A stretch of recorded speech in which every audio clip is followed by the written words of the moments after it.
नमस्कार, आप देख रहे हैं RNI न्यूज। मैं हूं आपके साथ गुफरान खान।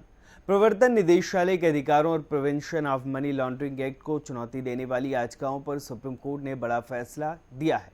अदालत ने कहा ईडी को गिरफ्तारी का अधिकार है। तो चलिए बात करते हैं सुप्रीम कोर्ट ने क्या कुछ कहा है।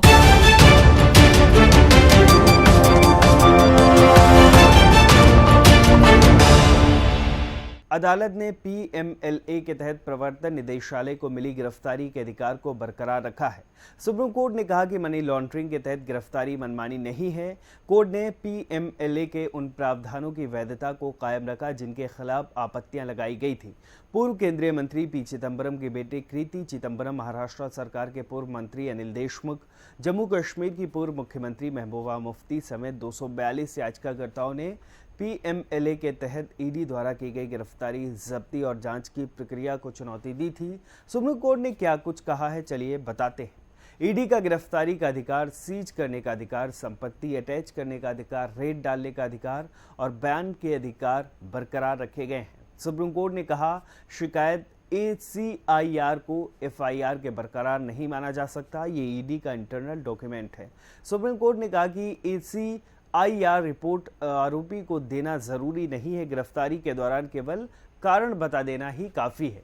PMLA के तहत गिरफ्तारी, जमानत, संपत्ति की जब्ती या कुर्की करने का अधिकार क्रिमिनल प्रोसीडिंग एक्ट के दायरे से बाहर है। दायर की गई याचिकाओं में मांग की गई थी कि PMLA के कई प्रावधान और गैर संवैधानिक हैं क्योंकि इनमें संज्ञेय अपराध की जांच और ट्रायल के बारे में पूरी प्रोसेस फॉलो नहीं की जाती है।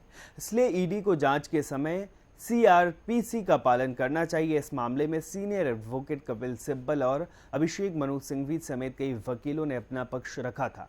जब्ती के अधिकार को भी सुप्रीम कोर्ट ने बताया सही। जस्टिस MA खान विलकर की अगुवाई वाली बेंच ने कहा कि ईडी की ओर से गिरफ्तारी किया जाना मनमानी नहीं है। जस्टिस MA खान विलकर की अगुवाई वाली बेंच ने कहा, ईडी की ओर से गिरफ्तारी किया जाना मनमानी नहीं है। अदालत ने ईडी की ओर से संपत्ति जब्त करने को सही करार देते हुए कहा, गलत ढंग से पैसा कमाने वाले लोग इसका इस्तेमाल ना करें, इसलिए ऐसा अधिकार ईडी के पास है। जमानत की 2 कड़ी शर्तों को भी सुप्रीम कोर्ट ने बरकरार रखा है। मनी लॉन्ड्रिंग एक्ट के तहत आरोपी को 2 शर्तों पर ही बेल मिलती है। ये शर्तें हैं, मामले में दोषी न होने के समर्थन में कुछ सबूत मिले और ये भरोसा हो कि आरोपी निकलने के बाद कोई दूसरा अपराध नहीं करेगा। मौजूदा समय में ईडी के पास देश भर में 3000 केस जांच के लिए दर्ज हैं। केंद्र ने लोकसभा में एक सवाल के जवाब में कहा, PMLA 17 साल पहले लागू हुआ था, तब से इसके तहत 5442 मामले दर्ज किए गए।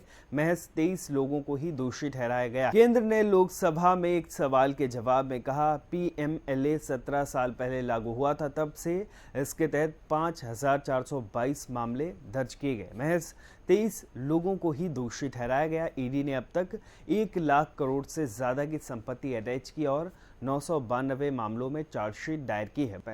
फिलहाल RNI के इस वीडियो में आज के लिए बस इतना ही। ऐसे ही तमाम खबरों के लिए बने रहिए RNI न्यूज के साथ।